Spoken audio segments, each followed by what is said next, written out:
A lot in education is very much like it was when I went to school, when my children went to school. But there is so much that's changing now.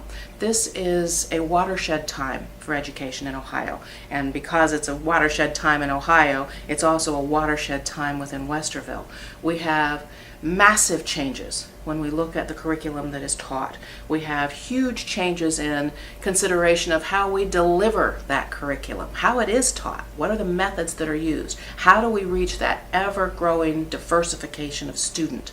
We also have significant challenges because while we are expecting more and more and more from our educational systems, we are providing resources that don't necessarily match those needs. That can be frightening until you begin to think differently.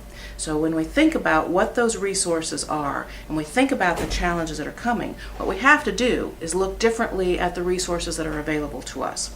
So we need to look at the way our schools and our community interact. We need to look at what are the expectations that are held for our teachers, the expectations that are held for our students, and the expectations that are held for our families. Sometimes you need to step back and reconsider those. Other times you need to push those forward. This is a time of huge change.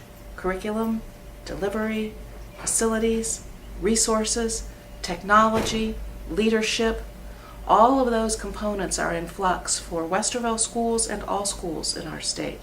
And how we handle those challenges and the ways that we choose to meet them will determine our success in the next decade and the decade after that and the decade after that.